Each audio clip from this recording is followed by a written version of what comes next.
안녕하세요. 오늘은 옷에 관한 이야기를 하려고 합니다. 하지만 패션 이야기는 아닙니다. 옷이 우리 하루를 어떻게 바꾸는지, 그리고 왜 나이 들수록 옷차림이 중요해지는지에 대한 이야기입니다. 누군가를 처음 만날 때 우리는 말보다 먼저 모습으로 인사합니다. 엘리베이터 안 10초, 병원 접수 창구 앞 30초, 카페 문을 열고 들어서는 3초. 그 짧은 순간의 상대는 이미 우리에 대한 첫인상을 만듭니다. 그 인상은 비싼 옷에서 오는 게 아닙니다. 정돈된 모습, 편안한 자세, 밝은 표정에서 옵니다. 그리고 그 모든 건 옷차림에서 시작됩니다. 오늘은 옷이 삶을 바꾸는 10가지 이유를 나눠보려고 합니다. 시작해 볼까요? 1. 옷은 자세를 만듭니다. 옷의 구조가 몸을 지탱합니다. 어깨선이 잡힌 재킷을 입으면 저절로 어깨가 펴집니다. 컬러가 있는 셔츠를 입으면 턱선이 정리되고 고개가 들립니다. 반대로 어깨가 흘러내리는 옷, 목선이 늘어진 티셔츠를 입으면 몸도 따라 무너집니다. 옷이 몸을 이끄는 겁니다. 아침에 무엇을 입느냐가 하루 종일 자세를 결정합니다. 등을 펴고 걷느냐, 구부정하게 걷느냐. 그 차이는 옷에서 시작됩니다. 옷장을 열 때 한 번만 생각해 보세요. 이 옷이 내 자세를 바르게 만들어줄까? 그 질문 하나면 충분합니다. 2. 옷은 관계의 문을 엽니다. 사람들은 우리의 옷차림을 보고 대화의 톤을 정합니다. 깔끔하게 차려입은 사람에게는 더 정중하게 말을 걸고 허술한 차림의 사람에게는 무심하게 대합니다. 이건 편견이 아닙니다.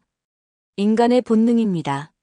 우리는 시각 정보를 가장 먼저, 가장 빠르게 처리합니다. 그리고 그 정보를 바탕으로 상대를 대하는 방식을 결정합니다. 병원 접수 창구, 은행 창구, 동네 가게. 똑같은 요청을 해도 옷차림에 따라 응대가 달라집니다. 이건 불공평한 게 아니라 현실입니다. 옷은 말하기 전에 먼저 대화를 시작합니다. 저는 저 자신을 존중하고 있습니다. 당신도 존중해 주세요. 이 메시지가 옷에 담겨 있습니다. 3. 옷은 하루의 스위치입니다. 무엇을 입느냐에 따라 행동이 달라집니다. 잠옷 차림으로 하루를 시작하면 몸은 여전히 잠에서 깨지 않은 상태로 있습니다. 소파에 눕고 텔레비전을 켜고 시간을 흘려보냅니다. 하지만 기상 후 30분 안에 제대로 된 옷으로 갈아입으면 몸이 활성 모드로 전환됩니다. 식탁에 앉게 되고 창문을 열게 되고 밖으로 나갈 준비를 하게 됩니다. 이건 의지의 문제가 아닙니다. 옷이 몸에게 신호를 보내는 겁니다. 이제 하루가 시작됐어. 움직일 시간이야. 집에만 있는 날이라도 외출복에 준하는 옷으로 갈아입어 보세요. 가벼운 카디건, 신축성 있는 팬츠, 편한 로퍼. 그것만으로도 하루의 질이 달라집니다. 4.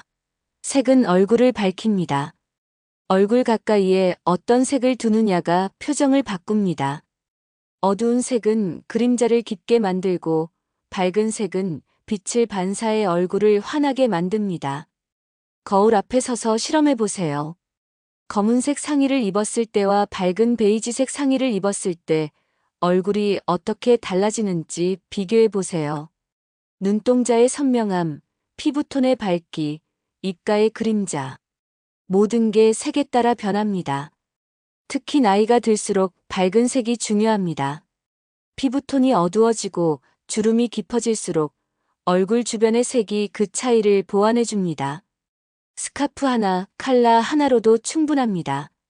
얼굴 가까이에 밝은 코랄, 부드러운 라일락, 따뜻한 크림색을 두세요. 그것만으로 10년이 달라 보입니다. 5. 핏은 건강을 말합니다. 옷이 몸에 맞지 않으면 불편함이 행동을 제한합니다. 너무 긴 바지는 보폭을 줄이고 너무 짧은 소매는 팔을 움츠리게 만듭니다. 너무 꽉 끼는 허리는 앉고 일어서는 동작을 힘들게 합니다. 반대로 잘 맞는 옷은 몸의 움직임을 돕습니다. 적당한 길이의 바지는 걸음을 가볍게 하고 여유 있는 소매는 팔을 자유롭게 움직이게 합니다. 수선은 사치가 아닙니다. 필수입니다. 바지 밑단 1cm, 소매 길이 1cm가 하루의 피로도를 좌우합니다.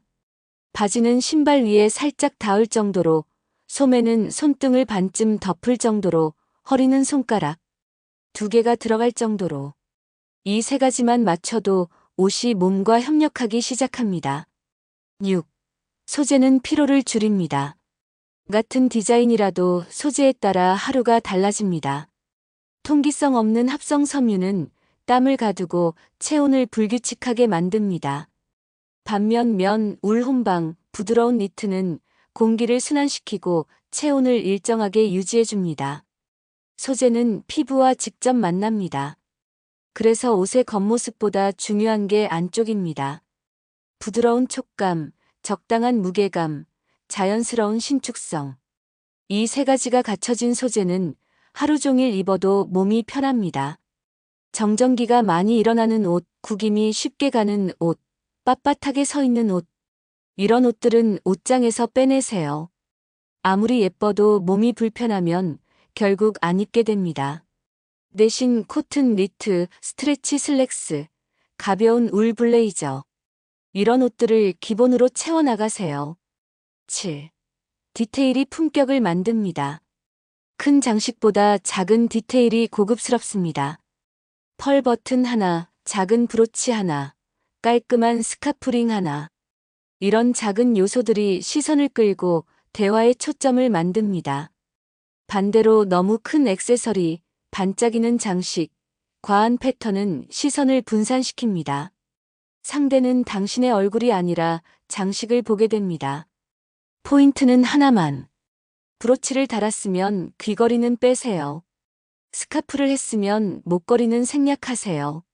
한 가지만 눈에 띄게 하면 그게 당신의 시그니처가 됩니다. 작은 광택, 절제된 포인트. 그게 품격의 언어입니다. 8. 신발이 걸음을 바꿉니다. 신발은 옷의 마지막 문장입니다. 아무리 잘 차려입어도 신발이 낡거나 더러우면 전체가 무너집니다. 신발은 단순히 발을 보호하는 도구가 아닙니다. 걸음걸이를 결정하는 기초입니다. 쿠셔닝이 좋은 신발은 보폭을 넓히고 미끄럼 방지 밑창은 자신감을 줍니다. 구두를 신기 전 30초만 닦아보세요. 티슈나 마른 천으로 먼지를 닦고 구두약을 살짝 바르는 것만으로도 광택이 살아납니다. 잘 관리된 신발을 신으면 걸음이 달라집니다. 자신 있게, 균형 있게, 가볍게 걷게 됩니다. 그 걸음이 사람들에게 신뢰를 줍니다. 9. 옷은 존재감을 정리합니다. 옷은 나를 표현하는 도구입니다. 무엇을 입느냐에 따라 내가 어떤 사람으로 보일지 결정됩니다. 흐트러진 옷은 흐트러진 마음을, 정돈된 옷은 정돈된 마음을 드러냅니다. 이건 거칠애가 아닙니다. 심리적 현실입니다. 옷을 단정히 입으면 마음도 단정해집니다. 거울 앞에서 스스로를 정리하는 행위 자체가 하루를 준비하는 의식입니다. 옷차림은 타인을 위한 게 아닙니다. 나 자신을 위한 겁니다. 오늘도 나를 존중하겠습니다. 그 약속이 옷으로 표현되는 겁니다. 10. 옷은 나를 대하는 태도입니다. 옷장을 여는 순간부터 선택이 시작됩니다. 아무거나 입을 것인가 아니면 오늘의 나를 위해 신중히 고를 것인가. 그 선택이 하루의 톤을 결정합니다. 아무렇게나 입고 나간 날은 하루가 아무렇게나 흘러갑니다. 신중히 고르고 입은 날은 하루가 신중하게 흘러갑니다. 잠들기 전 내일 입을 옷을 미리 걸어두세요. 아침에 망설이지 않게 하루를 준비된 마음으로 시작하게. 그 작은 습관이 삶의 질을 바꿉니다. 옷은 단순한 천조각이 아닙니다. 나를 대하는 태도이고 하루를 대하는 자세입니다.